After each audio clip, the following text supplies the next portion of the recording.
muggy day. Sky's gloomy, air's all wet. Oh, man.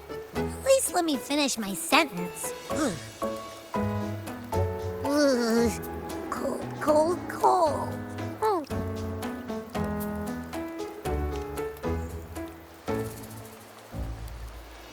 Oh, right. I'm famished. We barely had a bite sprinting all the way here from Raguna. Whoa! Pinch me! This is a feast and a half!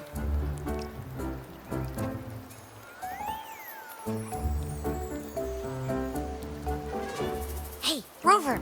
So, we did bring enough money, right? I mean, we kind of rushed out without grabbing anything.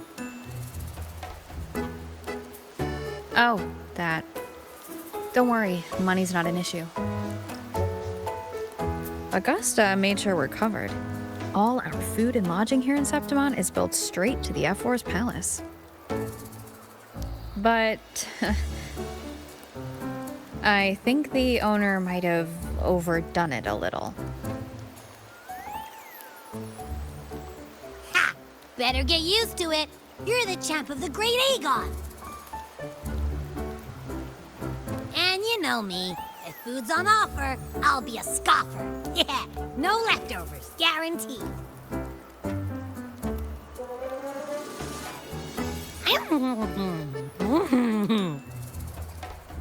Free stay, free meal.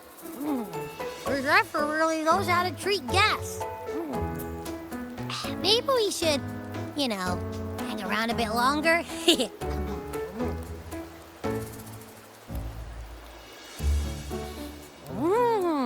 This smells amazing!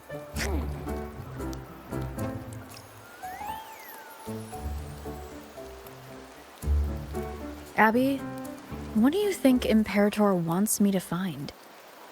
If Cardathia's right, the last clue should be somewhere on the Sanguis Plateaus.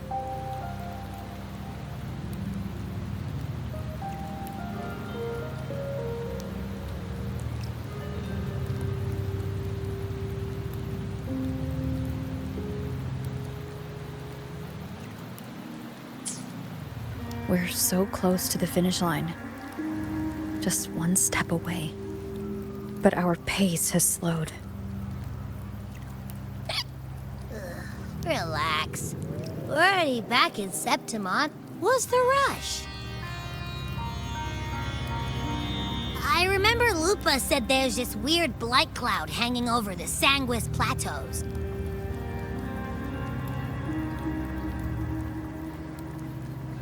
And when the high tide, or whatever, rolls around, all the gladiators go there to hunt tacit discords. Wait, is the high tide coming up soon? Biafra's invite did say something about a big hunt. Huh, that reminds me. Aren't we supposed to meet her today?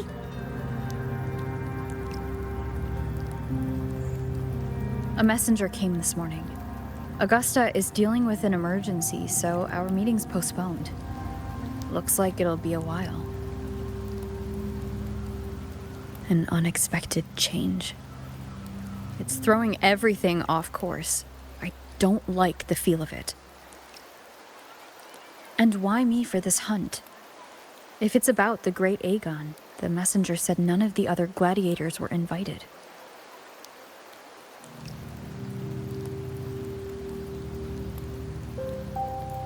Who knows? Maybe she just wants to test her strength against you. Typical Septimontian, right? You think so? I've only met her a few times, but I doubt she acts on such simple impulses. And as the F4, can she really thoughtlessly do whatever she wants? Guessed from afar, you possess eyes as clear as crystal. But what troubles you so that eyes once bright as the highland sky now darken with rolling clouds?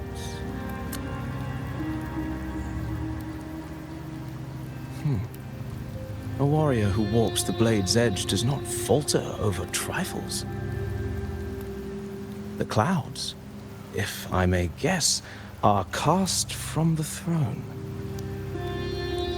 At the peak of Capitolini Hill, beneath the pale walls of the Ephes Palace, secrets lie buried. And the most intricate among them are those born from the pursuit of power. Even one as honorable as the Epher must learn when to be ruthless. In Septimont, a city forged in iron and blood, anyone who seeks the throne without knowing the cost is no better than a lamb marching to the butcher's knife.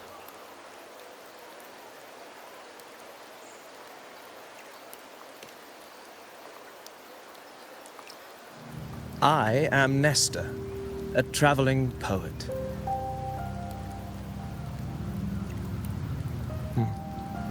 The rains in Septimont never seem eager to leave this season. So then,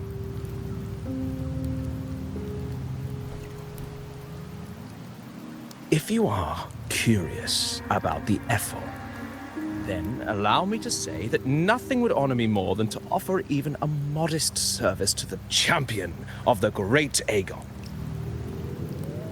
Wait, how do you know she's the champion? And all that stuff about the F-War, too? Huh? Your eyes. Were we talking too loud? To see and to hear are but two of the many ways to perceive. Trusting the senses is a habit, a natural expedience, but not the only option. Truth be told, I've been gathering inspiration for my next epic, and its protagonist is none other than Augusta, the Epher of Septimont. That's why I speak of her with some familiarity. I have a feeling your tale with her will soon be written. And knowing more about those who walk alongside you is rarely without its benefits.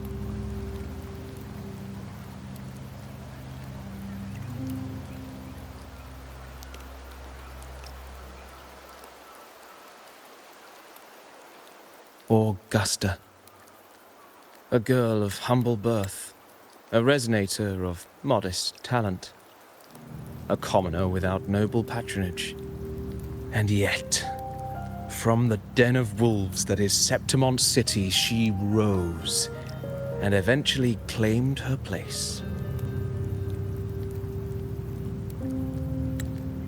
Just like the burning sun was once a cloud of dust.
fail enough times, and you might eventually succeed. Should we call it resilience? Or mere stubbornness? Or perhaps, for a girl who has lost everything, there was never a second option. She had no one to trust but herself, and naught but a blade to hold. And yet, as the first stanza of an epic, this is nothing extraordinary. Since the lament, across the scorched lands of Solaris, I've heard this story repeat itself, again and again. Greatness. Yes, our era has certainly seen it. But true greatness is never found on the first page of a story. Courage, glory, and honor. Such immortal virtues have been etched in tablet and stone. They are never forged overnight. Light as a thread, elusive as the wind, they weave themselves into every twist of fate, tangling with every insignificant choice we make.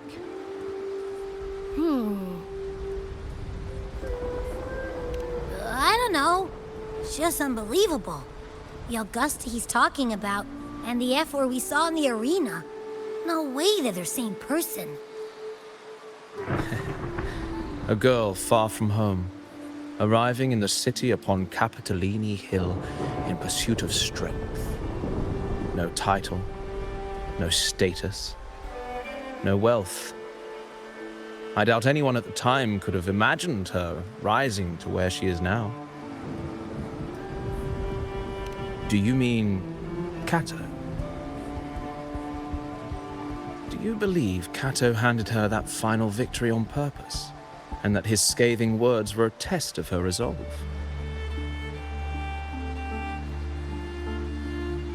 Then Kato must have been an idealist to place his faith in a girl with nothing to her name. Now, why don't we keep this question in mind and see where the story leads us?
merely the rough shape of a short epic. This is all I can offer about the F4.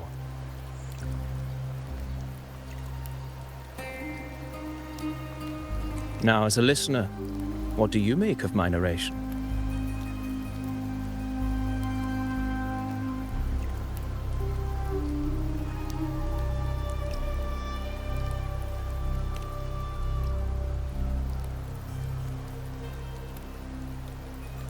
I appreciate your kind words, my generous listener.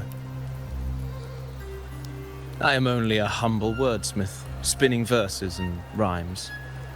The essence of poetry is granted by those who dare defy their fate. But there is one thing I must confess.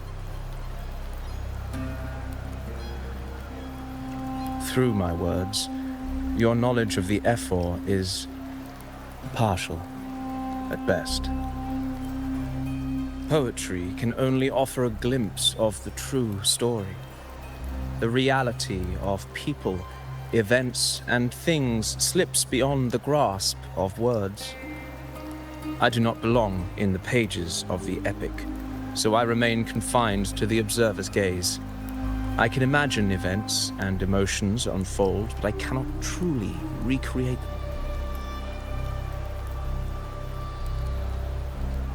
Here's some advice for you, though I hesitate to call it such. If you want the truth of a story, step into it. Become part of it. The opportunity stands before you now. As I've said, the tale between you and Augusta, the hero of Septimont, is only now turning its next page.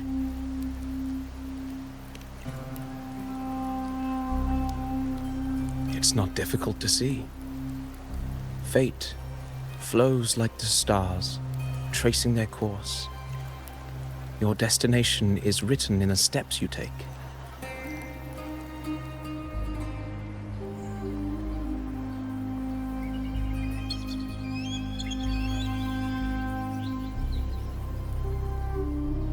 The rain is passing. I hear it ceasing its symphony upon the earth. It is time for farewells.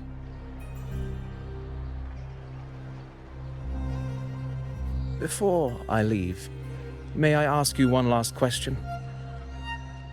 What is it that has lifted Augusta to the seat of power? What is it that makes a ruler?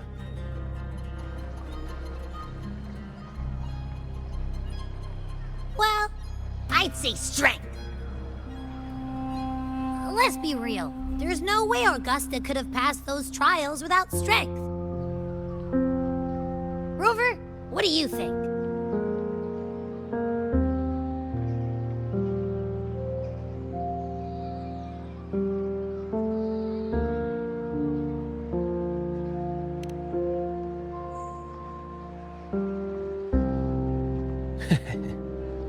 You needn't rush to answer now.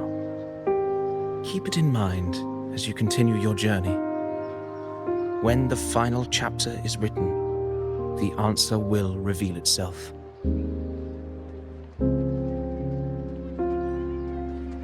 Farewell, my friend. Our paths crossed by fate and by chance. Soon, after this brief encounter, everything about me will be gone with the wind. But you, your epic continues.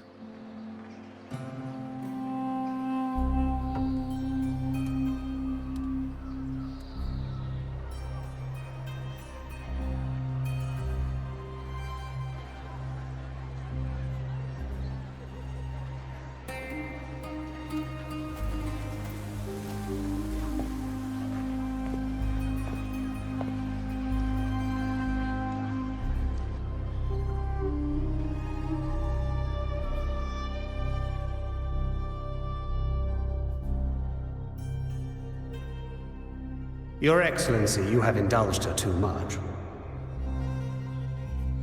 As the priestess, you know is far too unruly in both action and word. It's a disgrace to her title. Indeed. She entered the palace unannounced, uninvited, and with no decorum. A blatant affront to the authority of the palace. Same as always. Senators, all she crossed was a doorway. One too insignificant to carry the weight of our authority, or defend anyone's fragile pride. Let us not forget, it is not the walls of Capitolini Hill that command fear. It is my will, my sword, and our relentless conquest. I know your fear. You fear a priestess's voice drowning yours, and a rebel challenging the Senate's rules.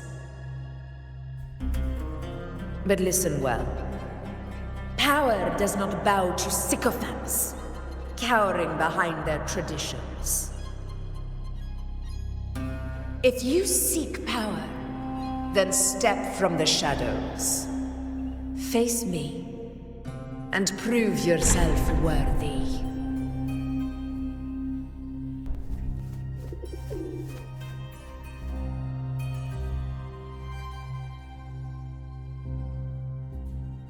Took you long enough, Augusta. Handling the senators takes time. You know that. Well, to keep our esteemed priestess from waiting, maybe next time I'll just leave them to their own devices. I'll make sure they record every detail of your feat, and relay it word for word to Grandmother Lilibet. Priestess Iuno, unruly behavior, left Tetragon Temple without permission, and trespassed into the Ephor's palace. I wonder, who will lose it first? Lilibet or you?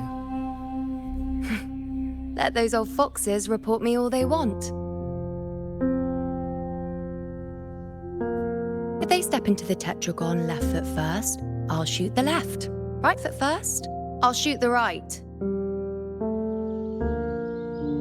Hey, I'm with you on that one. The Senate should be reminded now and then that the Tetragon's kindness is not a reason to take Priestess Yuno lightly.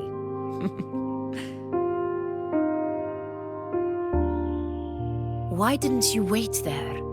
I had everything handled. We depart for the hunting ground tonight. If anything changed, you could have reached me by my terminal. You didn't need to come all the way here. I want you free of duty until that day arrives. You're overthinking it, Augusta. I'm here to see that person. Grandmother Lilibet said her fate is one of unknowable void. Sounds intriguing enough to make time for.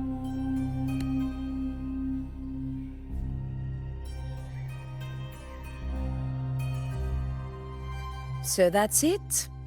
Too bad. The ship from Laguna won't dock until tomorrow morning, and we'll be gone by then. Ugh, what a hassle. Patience, you know.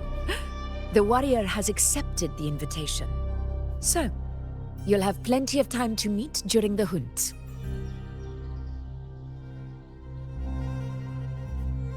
Is there something else you want to say? I read Grandma Lilibet's Book of Prophecies. The hunt and our plan, neither end well.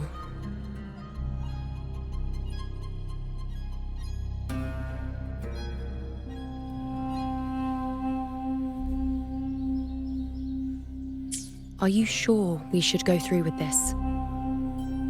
Risk does not trouble me. Peril simply requires greater strength. But really, when did you start caring about the temple's traditions?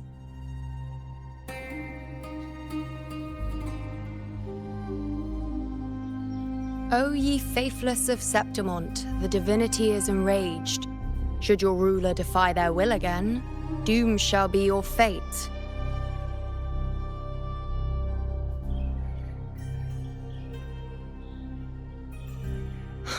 Lately, I've been hearing murmurs from the nobles again, about the ancient prophecy from Raguna.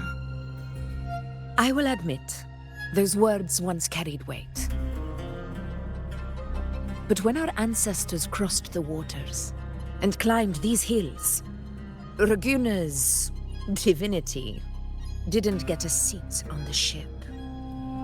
And the priestesses all said the prophecy was incomplete.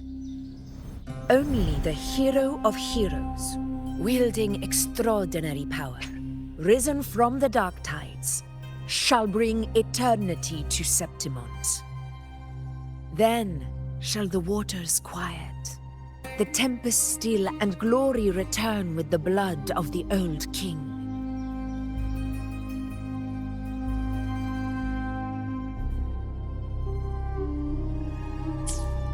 Do not forget, this is the other half of the prophecy. Fabius, Attilius, Valeria, one after another, these heroes have saved Septimont from the brink of ruin. As long as a hero stands, no disaster can break this eternal city. What if this time is different? What if ruin is our fate? Then I will sever that fate with my blade.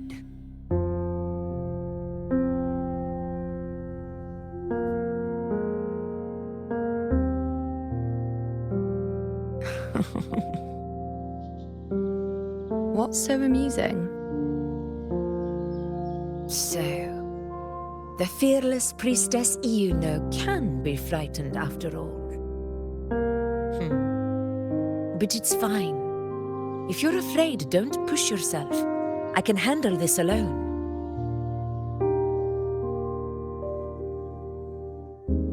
Most revered priestess, wait for me in the temple. I shall return victorious.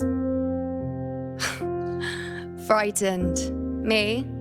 If anything, it's you, trying to shut me out and face it alone.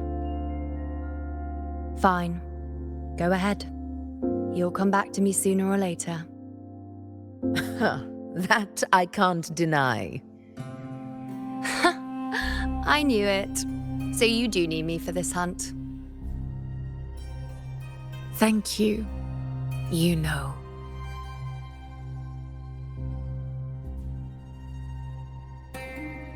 Why are you saying this?